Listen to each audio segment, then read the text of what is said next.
ഞാൻ നീതിക്കൊപ്പമാണ്. അതിപ്പം ഇരയാണെങ്കിലും ശരി, ഇരയല്ലാത്ത ആളാണെങ്കിലും.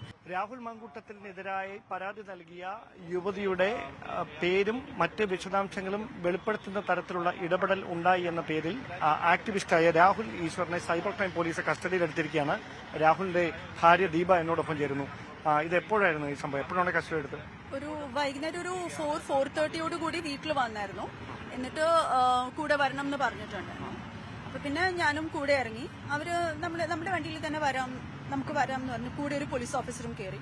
അപ്പൊ തൈക്കാടുള്ള ട്രിവാൻഡ്രം സിറ്റി സൈബർ പോലീസ് ഓഫീസിൽ അവിടെ കൊണ്ടുപോകുന്നതെന്നാ പറഞ്ഞത്.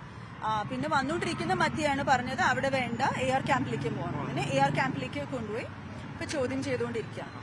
ഈ ഇവരാരോപിക്കുന്ന കാര്യങ്ങളിൽ എന്തെങ്കിലും അടിസ്ഥാനമുണ്ടോ? എന്താണ് ദീപ മനസ്സിലാക്കുന്നത്? ഇല്ല, അതിൽ അടിസ്ഥാനമില്ല. കാരണം FIR കാണിച്ചതിനകത്ത് അവർ പറയുന്നത് പെൺകുട്ടിയുടെ പേരും ഐഡന്റിറ്റിയും റിവീൽ ചെയ്തു എന്നുള്ളതാണ്. അത് നിയമത്തിന് അഗേൻസ്റ്റ് ആണെന്നുള്ളത് എല്ലാവർക്കും അറിയാവുന്ന. അതല്ല, ഡയറക്റ്റ് ആയിട്ട് പേര് പറഞ്ഞിട്ടില്ല എന്നല്ലേ ഉള്ളൂ. ഇൻഡയറക്റ്റ് ആയിട്ട് ആ പേരിലേക്ക് സൂചന നൽകുന്ന തരത്തിലുള്ള പരാമർശങ്ങൾ.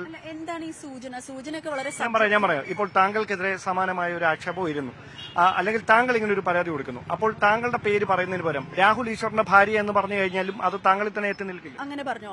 അല്ല, ഞാൻ ചോദിക്കുകയായിരുന്നു. അല്ല, അങ്ങനെ പറഞ്ഞിട്ടില്ലല്ലോ. രാഹുലിന്റെ വീഡിയോസ്. സന്ദീപ് വാര്യറുമായി ബന്ധപ്പെട്ട് ഇന്നലെ ഒരു ഫേസ്ബുക്ക് പോസ്റ്റിൽ അത് സന്ദീപ് വാര്യർ ആ വിവാഹത്തിൽ സംബന്ധിച്ചിരുന്നു എന്ന് പറയുന്നു.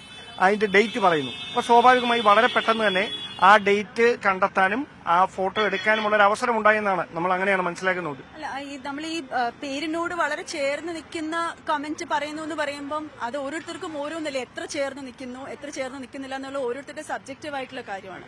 അപ്പൊ അതിനൊരു ക്ലിയർ ആയിട്ട് ഒരു സ്ട്രക്ചർ ഒന്നും ഇല്ലല്ലോ. ഇങ്ങനെ പറഞ്ഞാൽ ആൾക്കാർക്ക് മനസ്സിലാവും, ഇങ്ങനെ പറഞ്ഞാൽ മനസ്സിലാവില്ല. ഇപ്പൊ ഈ പറഞ്ഞ പോലത്തെ കമന്റ് പറഞ്ഞാൽ മനസ്സിലാവാത്ത എത്രയോ പേരുണ്ടാവും. അപ്പൊ ഇതിനൊരു ക്ലിയർ സ്ട്രക്ചർ ഒന്നും ഇല്ലല്ലോ. പേരോ ഐഡന്റിറ്റിയോ പറഞ്ഞോ വെളിപ്പെടുത്തിയോ എന്നുള്ളതാണ് ഇവിടുത്തെ ചോദ്യം. അത് ചെയ്തിട്ടില്ല. ഒരു അവസാനം ഒരു കാര്യം കൂടെ, താങ്കൾ ഇരയ്ക്കൊപ്പമാണോ അതോ രാഹുലിനും പോകണോ? ഞാൻ നീതിക്കൊപ്പമാണ്. അതിപ്പം ഇരയാണെങ്കിലും ശരി, ഇരയല്ലാത്ത ആളാണെങ്കിലും ഇതിപ്പം താങ്കൾക്കെതിരെയാണെങ്കിലും എനിക്ക് 2 ആൺകുട്ടികളാണ്. നാളെ അവർക്കെതിരെ വന്നാലും ആരുടെ ഭാഗത്താണോ ശരി അവരോടൊപ്പം നിൽക്കുക. അത് പുരുഷനാണെങ്കിലും സ്ത്രീയാണെങ്കിലും.